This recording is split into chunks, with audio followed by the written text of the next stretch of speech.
Hey pals, this is my first video, so it's not like you really know much about me, but one thing you'll come to find is I am an absolute sucker for a good RPG. One of the best RPGs I know is called Megaman Battle Network 3, and with the collections coming out in April, it's a perfect time to start playing through some of those again. Because I mean, I have opinions.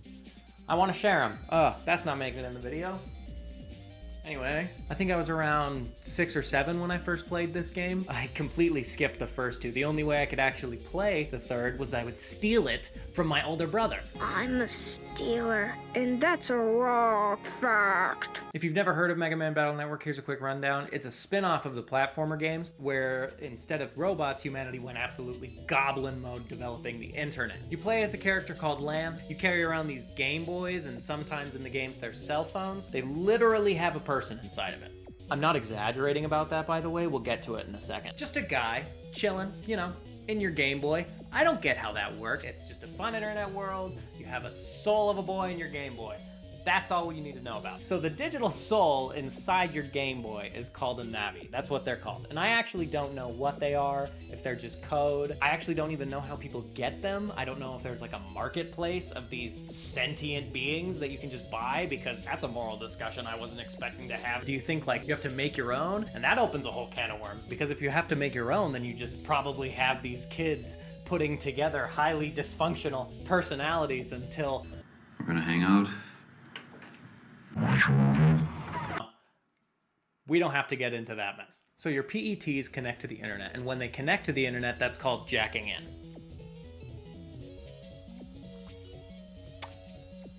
Yeah.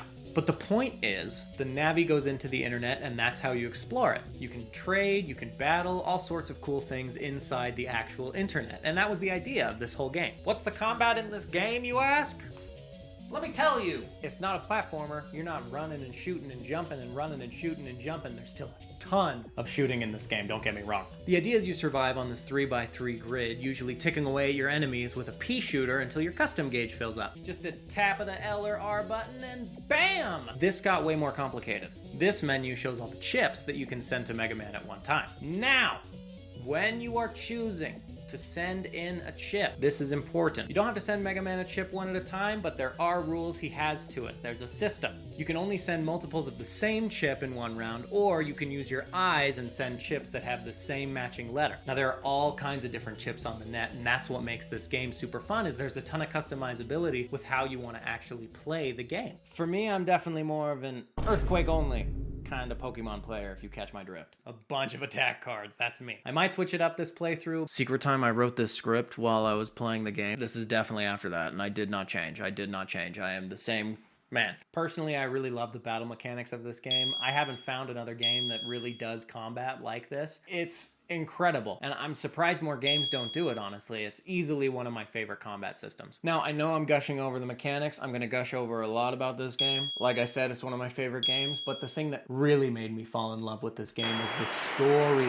Man, the story is so good. And it's just this little heartwarming tale about a boy and his, I don't know, pet soul.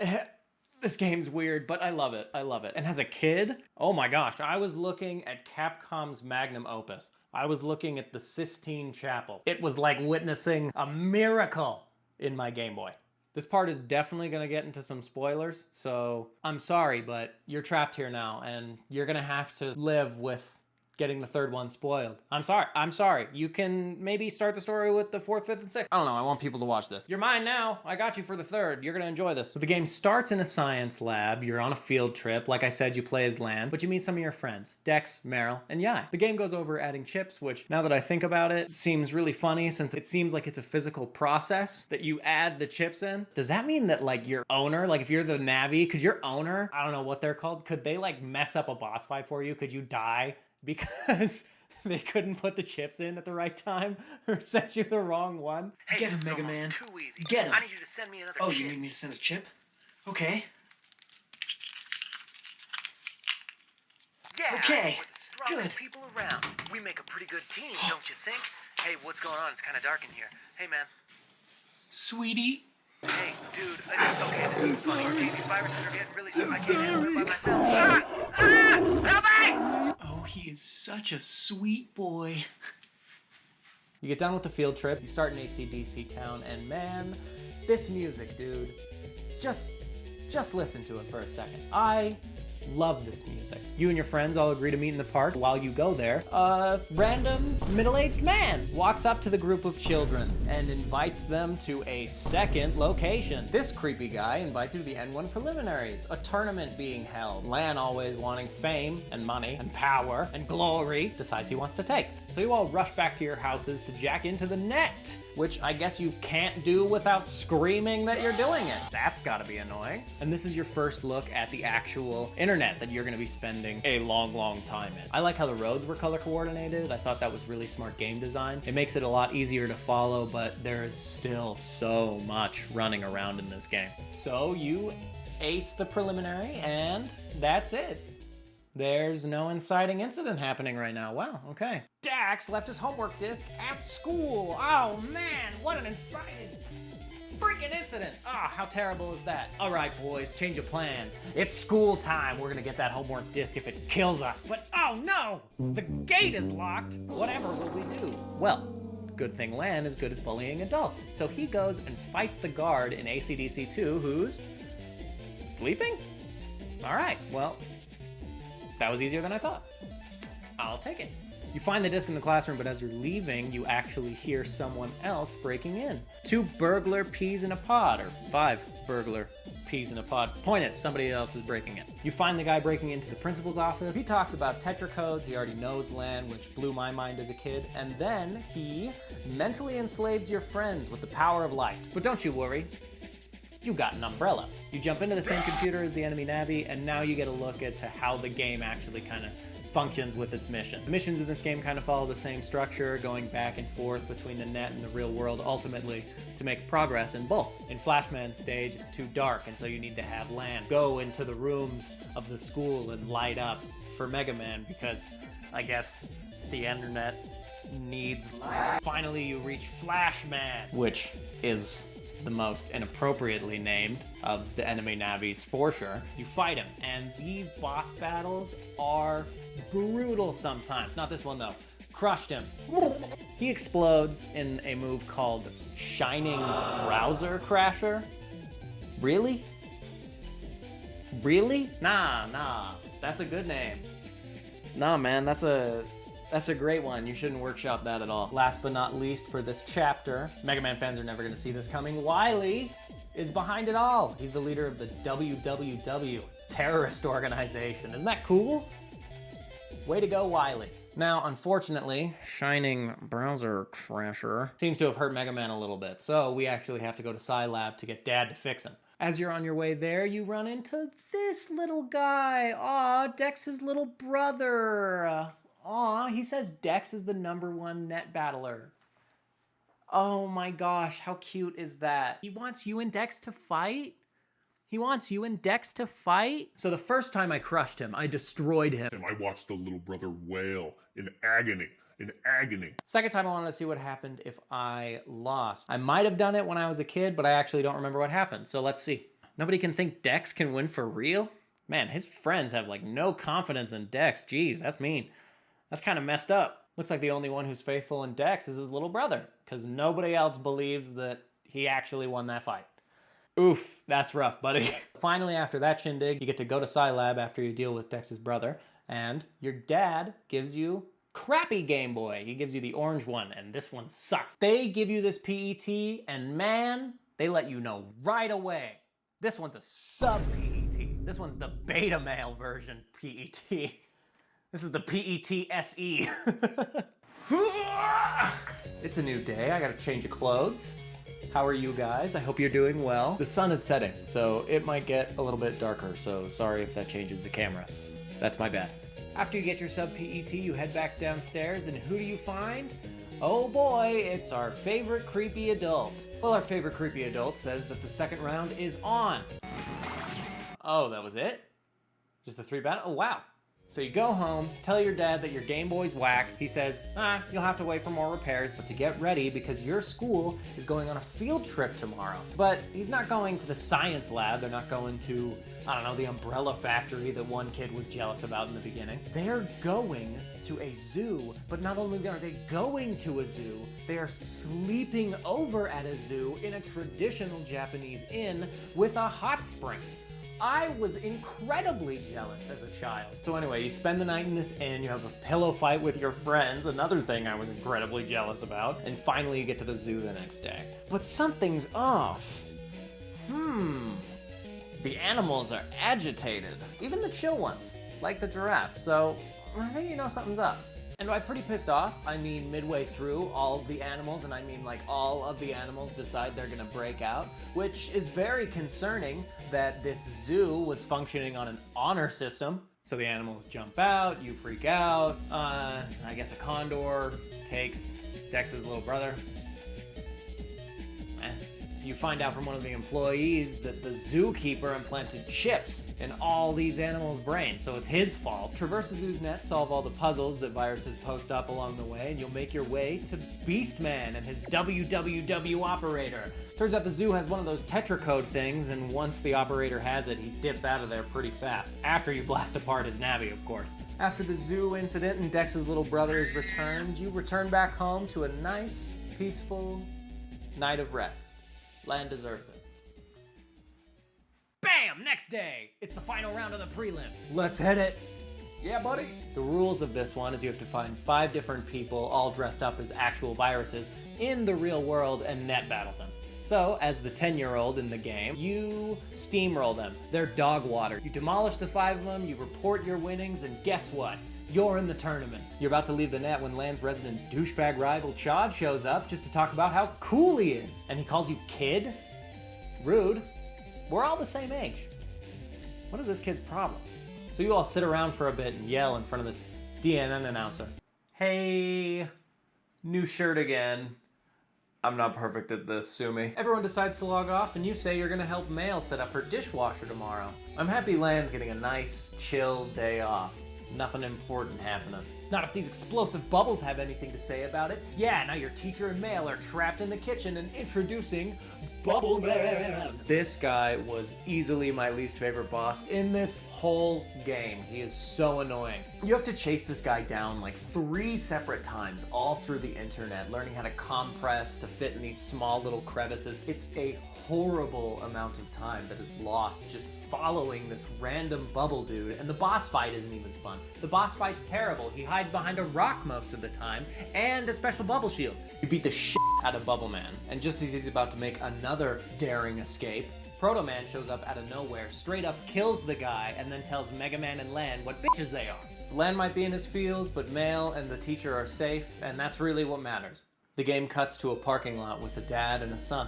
You see, it turns out Chod's kind of been a dick for a reason. He wants to be the best and he wants to win the whole tournament just to prove to his dad that he's enough. Because his dad constantly tells him that he's not enough. Just hearing it wasn't good enough. Now we gotta prove to Chad that he's not good enough. Because the preliminaries are over and it's time for the tournament. A lot of the best animes have tournament arcs, and I think that Mega Man capitalizes on this with theirs. They introduced some fun characters in this tournament. A few standouts to me are Tamako with Metal Man and Tora, the user of Chess Man. You can actually fight Tora before the tournament even starts, which I decided to do, and if you beat him, he says, "That ain't kosher?" Back to the point. You see, in the beginning of the tournament, they take you into this TV studio, but to actually get to where the tournament takes place, they put you on a boat where you all get knocked out and dragged to an island. Oh yeah, super normal. You go through a couple of rounds of different trials, some creepy gamers pull on you. Oh, and yeah, I died. So you get to the semis, hand Tora's ass to him again, like you didn't just do in the front room of the studio a couple of minutes ago, and the next round starts. Chad pushes his opponent to the very brink to reveal that he is a WWW operator, and guess what? It's Epstein himself! He got us to the island! As he announces this, he actually kidnaps Chad, takes him upstairs to show Chad his kidnapped father. Well, Lan, being the respectable young man that he is, decided to do the only reasonable thing. He threw his Game Boy at Epstein's face, knocks this guy out. Just clean out cold. Well, soon enough, he's back up and he is pissed that you threw a Game Boy at his face. So he does the only natural thing and challenges a child to the fun little internet game battle. Once again, by the magic of being 10 in one of these games, we survive another encounter with a domestic terrorist just by beating the fuck out of his Navi online and him just agreeing to get arrested by two children. Two children. Well, the next day you have something pretty important to do, and that's go visit Yai. That's right. They had mattresses beneath the 100-foot fall, so she only suffered minor head trauma. At the hospital, you actually befriend a fan of yours. He's this little kid named Mamoru, and he's adorable, and I love him, and he's my favorite. Okay, now this is a rough part of this game, okay? Because I love it, I love the story, but the next part of this is really just busy work. The whole thing is you're helping out Tora, this ain't kosher kid. You're helping him out because he's trying to be the strongest by learning from you, but apparently he also knows Chod's secret. So we are going to figure out what that is by doing some chores for him, I guess. Things like find certain chips, deliver certain tasks, fetch quests. It's all a whole bunch of I spent 30 minutes running around trying to find one stupid yo-yo virus to get its chip. And it's a hard virus to find too, it's rare. But on top of that, you have to get a buster level of 8, which means you have to play super well in the battle against these things that spawn that you can't get hit against once if you want the chip. It's horrible. And you wanna know what Chod's secret is? You wanna guess? You wanna guess what Chod's secret is? He trains. That's it. That's his secret. He practices. Ooh, wow. Thanks, Tora. What ain't kosher is your freaking advice, dude. Before the next big part of the game, you get a fun little bittersweet moment with Dex where he decides that he's gonna go off and move with his little brother and become the strongest in the place he's moving to, and it kind of reignites his and Lan's rivalry. It's sweet, I like it. The next big part of this story actually takes place back at the hospital. You remember that kid that you befriended when visiting Yai? Wheelchair little buddy, Mamoru? Well, you end up seeing him a couple of times. One of them is where you find out that he has a heart condition known as HBD, and Megaman says something kind of peculiar mentioning Hub. Now as a kid, I glossed right over that line so fast. We're gonna take this like how my little brain took it as a kid, where it's just skip right over, but it comes full circle, I promise. You visit him once or twice, I think, and pretty soon, the hospital actually starts sending you private health information about when his operations are. Yeah, that's right. That's the next big part of the story. Lan gets a call from the hospital, or an email, saying that Mamoru's having an important operation today because his situation has taken apparently an incredible downturn, and he is on death's door. Kind of weird that they're letting the 10-year-old know this, just sending that off. Where are this kid's parents? Where are they? He's been in this hospital this whole time, I haven't seen them at all. And the hospital just gave up on finding an emergency contact, or just, hey, 10-year-old visited him twice. Guardian. That guy Guardian. Okay. Guess what? I guess the hospital is a thing that is an important enough facility that it also has a Tetra code that the WWW decides to steal at that exact moment during Mamoru's heart operation. Now that is a way to get a move on, not some stupid freaking bubbles from a new dishwasher. No. Interrupt my pseudo little brother's heart surgery? Are you kidding me? That's it. The Navi causing all the trouble in the hospital's computer is a guy named Plant Man. Man, these names are getting more and more creative. It gets worse as it goes, believe me.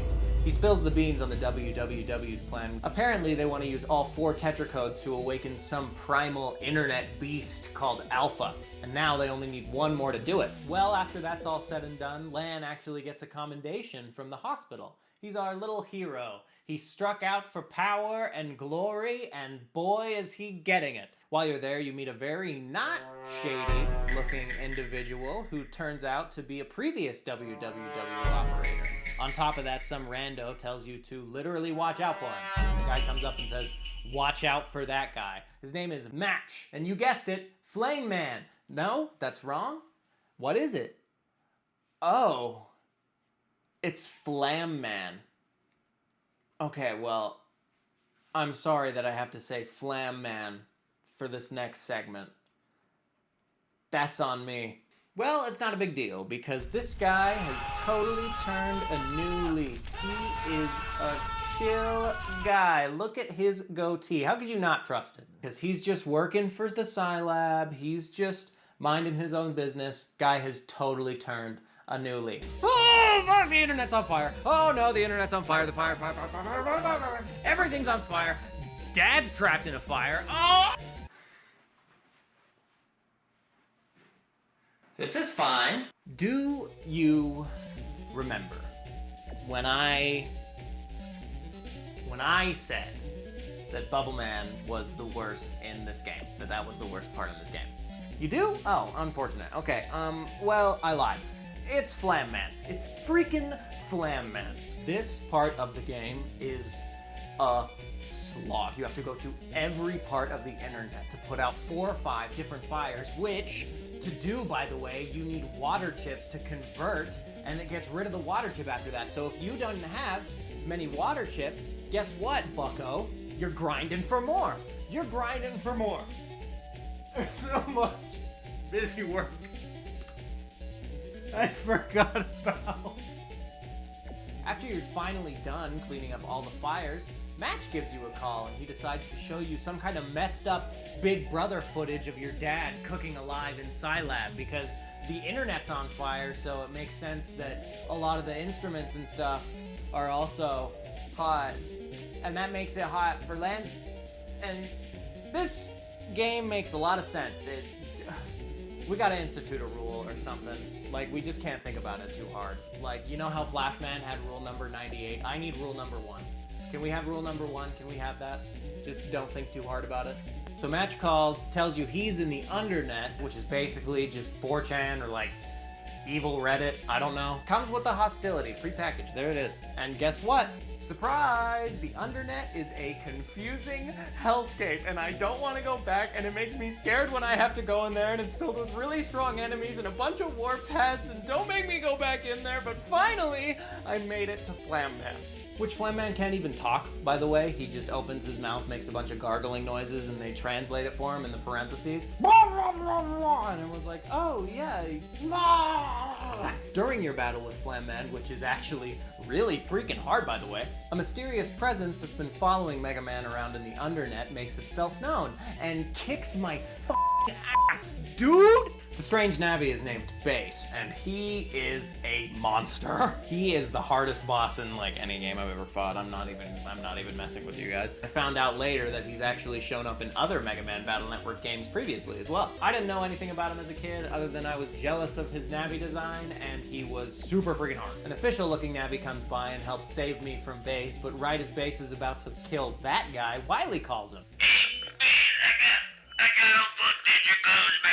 Get back in. So Bass gets out of there, and that leaves Lan pretty distraught about his dad almost dying thing. And I'm pretty distraught because I just got my butt handed to me by a boss I know I'm gonna have to fight again. In the real world, Chad comes by to tell Lan that the feds want him to do some chores for him. Lan, obviously, is pretty apprehensive at first, which I kinda get, honestly. But eventually comes around and heads to the Undernet again. No! Don't! Come on! I don't want to go back.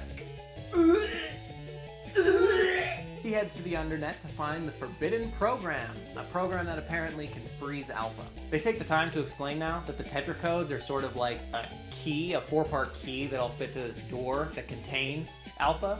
To get the Forbidden Program, Lan has to climb the ranks in yet another tournament arc. Wow, alright, now they really are milking the whole anime thing, aren't they? Day 4, I don't want to hear it. I've been busy. During the tournament arc, a few cool things happen. You end up fighting Beastman again, which actually was so hard. Beastman's fight actually was so hard for me that I pulled out kind of an old reliable trick in Mega Man Battle Network. Let me run you through it. If you end up having the Woods Guts option, which is a style you can change Mega Man to, the game calculates how you fight and then gives you a style it thinks you will like the best based on how you played. This game's a masterpiece. So if you have the Wood Guts style, you can do a couple of things.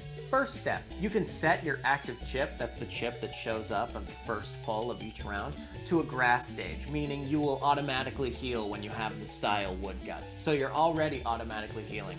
Next, you automatically start with a Navi customization called Undershirt. That makes it so when you get hit with something that should kill you, it actually just brings you to 1 HP instead of killing you outright. So, take that, multiply constantly healing, and you have an invincible Mega Man. I have unlocked cheating. I didn't know that this could happen. I just found out about it this playthrough. And I think personally it's fantastic. Kid me would have loved this. I always got the Elect Shield. I always really liked that one, or I think I got Fire Guts one time. And with that in mind, I stomp Beastman. Next in the tournament arc, you end up getting ambushed a couple of times. You even end up having to get saved by Gutsman. Soon after though, he shows back up and he's acting a little weird, wouldn't you say? Okay, I'm gonna be real with you guys. Gutsman kinda tore my shit up. You remember that strategy we literally just had? Gutsman is literally the counter to it. So kind of a perfect rival character, unfortunately, but the way Gutsman fights, he can take away the grass stage and it won't show up all the time. So, yeah, that one was kind of a harder one to get through, but we do end up getting through it. It's a good thing it was actually just a Navi named Copyman copying Gutsman, or Dex's ego would be about as big as his muffin top. Well, Copyman was rank 3 and Bullman was rank 2. Man, that guy has the lamest driver ever. That sucks. Oh. I'm sorry, Bullman, but that leaves Serenade for last. Bullman tells you to take his rank to the Undernet server, which is hidden by a boulder. He's so on brand. But behind a boulder? That could be really anywhere. Well, off searching you go. Turns out there's a whole elevator behind the hot spring at the inn, and that's where the Undernet server is. You get ominously asked to jack in, and then you have to prove to Zordon here that you can handle the forbidden program. Okay, right after you jack out, the administrator of the Undernet confronts you. And it's Mamoru. Where are this kid's parents? Where are they? Why is he in charge of the dark web? He explains that the Undernet was actually a Scilab creation. It's a separate space, mostly disconnected from the internet, where they could weaponize and test this forbidden program against Alpha. I mean, yeah, that makes sense enough. Test the forbidden super program in the place filled with criminals. For sure. Right as Mamoru is about to explain more, the alarms go off because someone's trying to steal Alpha right now. It looks like it's a drill man, and he actually drills outside of the entire internet to do it.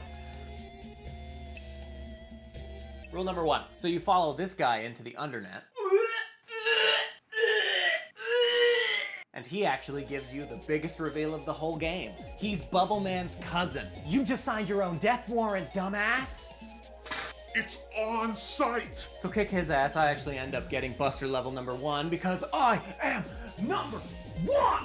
Well, actually, I guess I'm number 2. You remember Base? The dude who absolutely thrashed me back with Flam Man? Yeah, that's the one. Well, he reminds you that he's number 1 because he tanks the forbidden program, and then steals Alpha. You can't keep getting away with it! You can't keep getting away with it! Honestly, I should probably be calling him Alpha. I'm feeling pretty beta right now. Lan has some DMT trip dream where he's in the cyber world with Megaman, and Megaman basically just says, "Later, man!" And Lan then yells after Hub. Now, I told you we would get back to this, and that's because this is when my magnificent 6-year-old brain made the connection. This is when I had a brain blast. Now, they have dropped the name Hub in reference to Mega Man so many times. And honestly, like, anybody could have guessed it. Like Mamoru's heart condition. I think even his mom and dad mentioned it sometime throughout the game. But Hub is Lan's deceased brother. And Hub is Mega Man. He is Mega Man. That joke I was making about a soul inside your Game Boy, for Mega Man, it's real. That is his soul, his intelligence, encoded in because your dad's a smart scientist, and now you carry around your brother in your friendship Game Boy. They were a team of brothers this whole time, and man, it's just cute. Does Hub ever get to, like, go to heaven, or is he kind of trapped in this, like, digital purgatory? Is he gonna have to surf the web for Lan forever? Oh no. Oh, he's gonna hate that when Lan turns into a teenager. Oh, moving on. You get invited to a meeting of officials where you're actually briefed on what Alpha really is. See, it's the Alpha version of the internet that they have today. As in, like, it's a prototype of the modern net that they have in the game. Apparently, it was riddled with bugs and just kept, like, consuming everything, so they had to lock it away. Well, great, because now that Alpha's been released, some of these bugs are getting out and making even modern tanks go haywire. That's no problem, because we can just sit back, turn on the grass stage, and you know the drill by now, we're invincible. Oh! Oh no! You're benched, bitch! Stay out of our way! You go cry to your dad about it, and he reveals the WWW's location that he's been tracking this whole time. But damn! It's in the middle of a very stormy sea. If only I had a friend with daddy's money who could charter a boat for me and 1 to 4 other people to the mysterious WWW island. If only, right? Right? Right? Yai? There's kind of been this side story happening where Lan still feels bad about almost getting his dad killed, and he just wants to, like, do this by himself, so Yai says that she won't let anybody else know. But then they give him, like, a collective screw you at the pier right before they're about to leave. As you fight your way through the island, you get to fight Literally every other boss in the game. Yep, Flashman, Sandman, Plantman, Flamman, Drillman, and the worst of all, making his awful comeback, Bubble Man. Let's hear it for some bubbles. Bubbles. Eventually, we make it to Wily, and he beams his whole consciousness into the internet to take over Alpha. Lan transmits himself in there, and who does he find? But the #1 Alpha, that's right, Bass. Bass hits hard, and he is so fast. He even has this stupid barrier that you have to use really powerful chips on to break it before you even get the privilege of hitting him. Eventually, I was finally able to bust him, and of course, it was Buster level 1, because say it with me now, I am #1! Sadly, as #1, you now have to kill the prehistoric internet, which is also another incredibly hard final boss fight.